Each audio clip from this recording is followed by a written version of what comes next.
नमस्कार, आप देख रहे हैं प्राइम टीवी। मैं मोला शील शुक्ला आपके साथ और उत्तराखंड बुलेटिन में आपका स्वागत करते हैं। बढ़ते हैं खबरों की ओर। हरिद्वार में 11 मार्च को होने वाले कुंभ से पहले शाही स्नान पर इस बार श्रद्धालुओं को पवित्र ब्रह्मकुंड हर की पैड़ी पर स्नान करने का मौका मिलेगा। संतों के हर की पैड़ी से जाने के बाद श्रद्धालुओं को ब्रह्मकुंड में शाही स्नान करने दिया जाएगा, जबकि पिछले सालों में ऐसा नहीं होता था।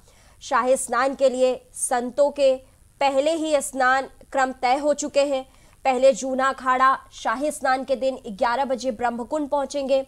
उसके बाद श्री निरंजनी 1 बजे और 4 बजे महानिवारणी अखाड़े के संत पहुंचेंगे। शाम 5 बजे तक महानिवारणी और अटल अखाड़े के संत हर की पैड़ी से स्नान कर वापस लौटने शुरू हो जाएंगे। 5 के बाद श्रद्धालुओं को हर की पैड़ी ब्रह्मकुंड आने दिया जाएगा, जबकि इस दिन सुबह से शाम तक ब्रह्मकुंड में सन्यासियों संत का कब्जा ही रहेगा। सभी अखाड़ों को 30-30 मिनट का समय दिया गया है। जूना अखाड़े के साथ अग्नि और आवान अखाड़ा निरंजनी के साथ आनंद और महानिवारणी के साथ अटल अखाड़ा स्नान करेगा। शाही स्नान के दिन किसी भी श्रद्धालुओं को हर की पैड़ी ब्रह्म कुंड में जाने की इजाजत नहीं होती है, लेकिन इस बार संतों का स्नान समाप्त होते ही आम श्रद्धालुओं के लिए ब्रह्मकुंड खोल दिया जाएगा।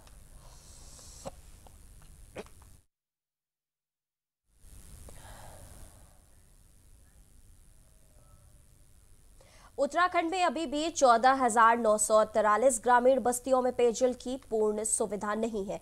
ये खुलासा स्वयं सरकार ने अपने आर्थिक सर्वेक्षण में किया है। कुल 38,647 बस्तियों में से 23,715 बस्तियों में ही पेयजल सुविधा पर्याप्त मात्रा में उपलब्ध है। शेष में पेयजल का संकट बना हुआ है। 9 बस्तियां जल गुणवत्ता प्रभावित हैं। जल जीवन मिशन में भी राज्य के 14,061 लाख घरों तक पेयजल उपलब्ध कराया जाना है। 6.5 लाख घरों में पेयजल उपलब्ध कराया जा चुका है। करीब 3.25 लाख घरों में तो इसी साल पेयजल उपलब्ध कराया गया। प्रति परिवार ग्रामीण क्षेत्रों में 55 लीटर प्रति व्यक्ति की दर से पानी देना है।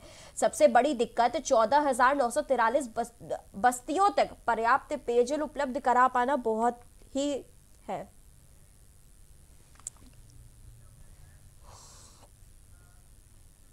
उत्तराखंड सरकार ने विधानसभा में अपना आर्थिक सर्वेक्षण पेश किया, जिसमें बताया गया कि वन विभाग की ओर से राज्य में 2030 तक 49,524 किलोमीटर फायर लाइन का लक्ष्य रखा गया है। इसके अलावा वन और वन्यजीव संरक्षण के लिए कई योजनाएं शुरू की गई हैं। इसके अलावा प्रदेश में कैंपा फंड के रोजगार, वनीकरण सहित कई योजनाओं पर फोकस किया जा रहा है।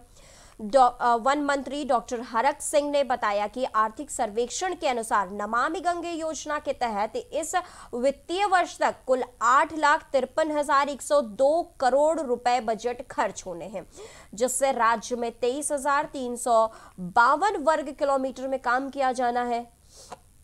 इसके तहत गंगा की सहायक और स्थानीय नदियों का उपचार किया जाना है।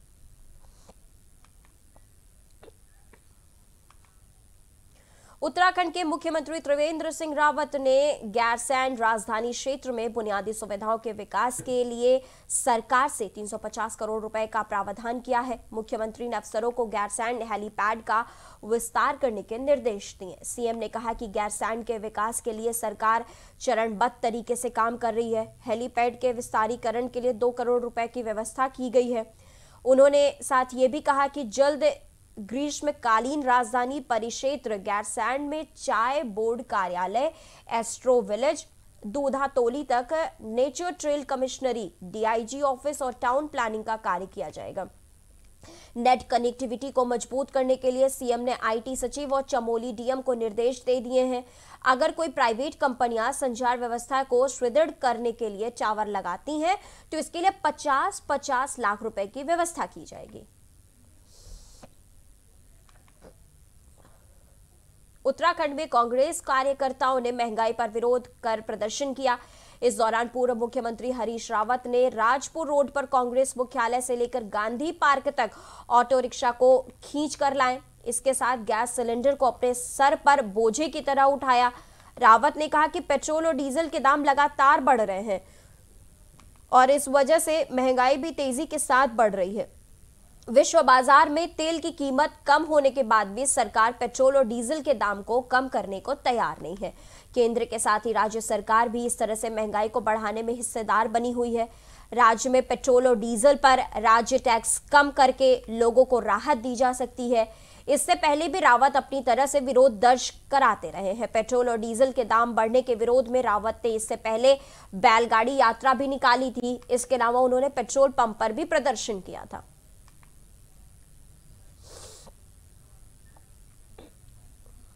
मसूरी पहुंचे पूर्व सीएम हरीश रावत ने महंगाई को लेकर बीजेपी सरकार पर जमकर निशाना साधा।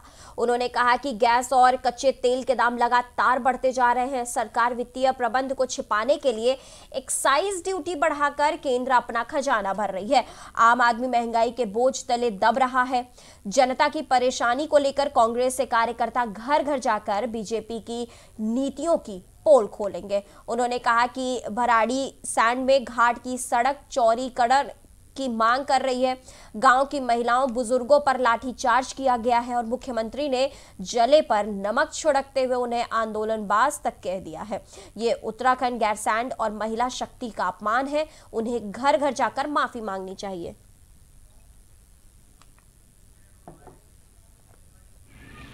देखिए, मैंने 3 इश्यूज पर बात की है।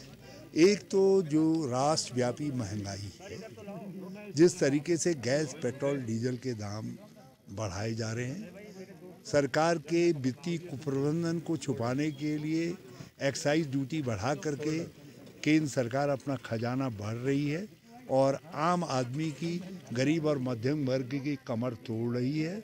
उसके खिलाफ मैंने अपने साथियों से कहा है कि हम घर घर आंदोलन को लेकर के जाएं गैस, पेट्रोल, डीजल के मूल्य वृद्धि के खिलाफ। मसूरी पहुंचे केंद्रीय जनजाति कार्य मंत्री अर्जुन मुंडा का जोरदार स्वागत किया गया। इस दौरान मंत्री ने ट्राइब्स इंडिया स्टोर का उद्घाटन किया और कहा कि प्रधानमंत्री के आत्मनिर्भर भारत बनाने के संकल्प को लेकर बेहतरीन काम किया जा रहा है और इसी कड़ी में आदिवासियों द्वारा निर्मित सामग्री की आज देश विदेश में मांग बढ़ती जा रही है। इसी को देखते हुए भारतीय सेवा के प्रशिक्षण संस्थान के परिसर में ट्राइब्स इंडिया स्टोर के 169वें स्टोर का उद्घाटन किया गया।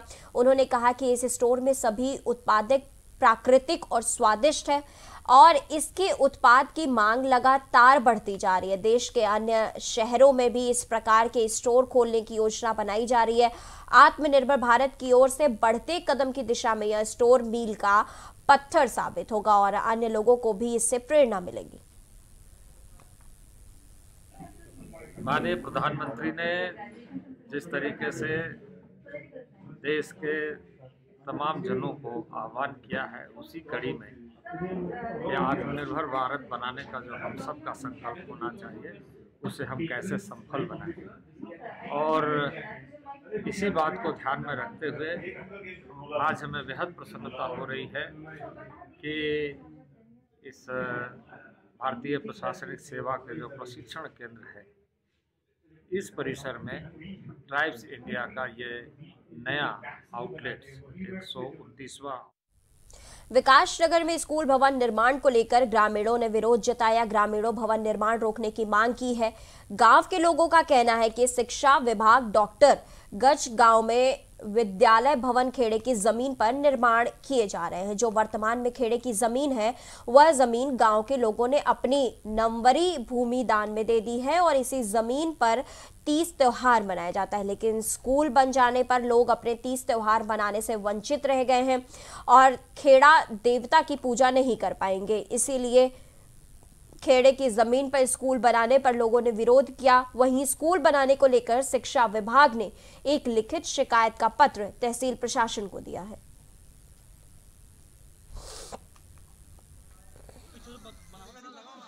यहाँ पे ये जो जगह है, ये हमारे मंदिर परिसर की धार्मिक स्थल है। यहाँ पे होलिका दहन के लिए भी स्थल है और नगर देवता, क्षेत्र देवता का स्थान है।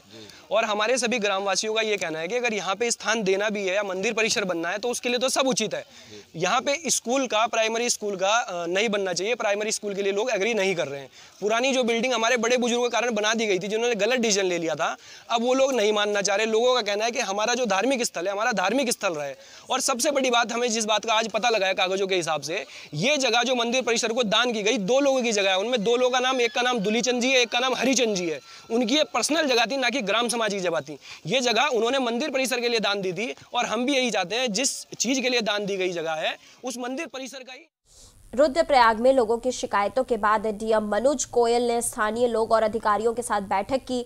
तिल्ली, सुमेरपुर, रतूड़ा में रेलवे द्वारा किए जा रहे कार्यों से नाराज स्थानीय लोगों की शिकायतों को लेकर डीएम मनोज गोयल ने चर्चा की। बता दें कि उत्तराखंड में ऋषिकेश कर्ण प्रयाग रेल लाइन का निर्माण कार्य चल रहा है। इस दौरान यहां के ग्रामीणों की जमीन रेलवे ने खरीदी है, लेकिन लोगों को रोजगार नहीं दिया गया, जिससे नाराज ग्रामीणों ने रेलवे की कार्य प्रणाली पर सवाल उठा रहे हैं।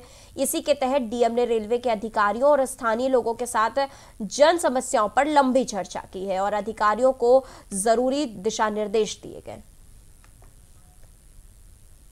गाँव में इनफैक्ट रेलवे के इस प्रांगण में समस्त अधिकारियों के साथ, रेलवे के मेंबर्स के साथ, समस्त ग्राम प्रधानों के साथ और ग्राम के अन्य लोगों के साथ भी एक बैठक करी गई है, जिसमें उनके आरएनआर से संबंधित वर्क्स जितने उनको आरएनआर में जो कार्य करवाने हैं उसके बारे में चर्चा करी गई। उन पर एक सहमति यहाँ पे बनाई गई। तो उनमें जो उनके छोटे छोटे मार्गों के रास्ते हैं या जो कम्युनिटी की सुविधाएं हैं, बारात घर हो, चाहे आपका न्याय पंचायत भवन हो, चाहे आंगनबाड़ी हो, चाहे स्कूलों का जीर्णोद्धार हो, उन सब विषयों पर चर्चा करी गई और उसमें यहाँ पे प्रस्ताव फाइनलाइज किए गए हैं। गवर्नमेंट ने जो है हमें अभी तक मतलब जो जमीन ली है वो केवल 1 लाख रुपए नाली की हिसाब से ली है, मुआवजा दिया गया है।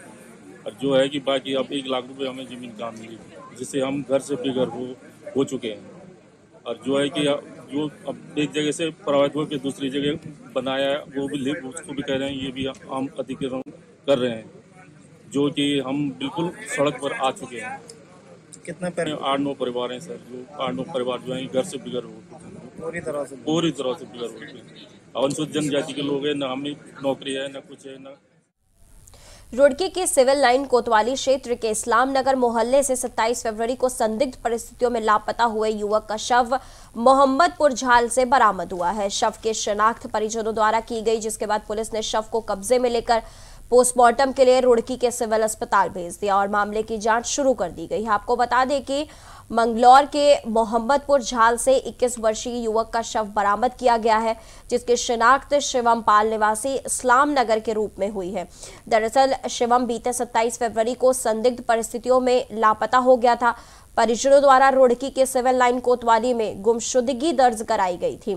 बताया गया था कि शिवम अपना मोबाइल फोन भी घर पर ही छोड़ गया था, जिसके चलते उसकी लोकेशन भी ट्रेस नहीं हो पाई।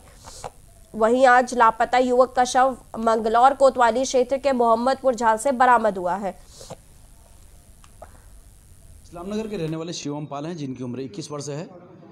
28 फरवरी को इनके परिजनों द्वारा इनकी गुमशुदगी कोतवाली सिविल लाइन रुड़की में दर्ज कराई थी और बताया था कि 27 तारीख से ये गायब हैं और उनके परिजन इनकी लगातार खोजबीन कर रहे हैं। ये अपने मोबाइल फ़ोन भी घर छोड़ कर गए थे, इसलिए इनकी कोई लोकेशन भी ट्रेस नहीं हो पा रही थी। आज सुबह मोहम्मदपुर झाल में एक अज्ञात शव मिला, जिसकी शिनाख्त इनके परिजनों द्वारा शिवम पाल के रूप में की गई है। अभी प्रथम दृष्टया शव को देखने पर डूबने से मृत्यु होना पाया गया है। शव को कब्जे में ले लिया गया है और पंचायतनामा भर के पोस्टमार्टम के लिए भिजवाया जा रहा है। जो भी अग्रिम कार्रवाई होगी तदनुसार अमल में लाई जाएगी। ये बच्चा शाम को 7 बजे घर से मेरी बहन को ये कह के निकला था कि मैं अभी आ रहा हूँ 10 मिनट के बाद। उसके बाद में उनका कोई पता नहीं है अब तक कि कहाँ थे वो। हमने 7 दिन से बहुत 6ठा दिन हो गया आज, बहुत ढूंढा है, बहुत ज़्यादा। तहरीर हमने 28 तारीख को 11 साढ़े 11 के समथिंग शायद दी थी। मैं तो यहाँ पे है नहीं था, मैं तो इलाहाबाद से आया था, पर जो मुझे पता है मैं वो बता रहा हूँ आपको। अब आज जो आया है मोहम्मदपुर झाल से आज हमें सुबह कॉल आई। हम वहाँ गए भी हैं कहीं फिर, पर वहाँ हरिद्वार के थाना सिडकुल पुलिस ने वाहन चोरी की घटना का खुलासा करते हुए 3 आरोपियों को गिरफ्तार किया है। बता दें कि सिडकुल थाना क्षेत्र में लगातार वाहनों की चोरी हो रही है और चोरी की वारदातों पर अंकुश लगाने के लिए वरिष्ठ पुलिस अधीक्षक के निर्देश पर अलग अलग टीमें गठित की गई हैं और मुखबिर की सूचना पर 3 अभियुक्तों को गिरफ्तार किया गया है। घटनाओं का खुलासा करते हुए एसपी सिटी कमलेश उपाध्याय ने बताया कि पकड़े गए अभियुक्तों के पास से 6 मोटरसाइकिल और 1 स्कूटी बरामद की गई है।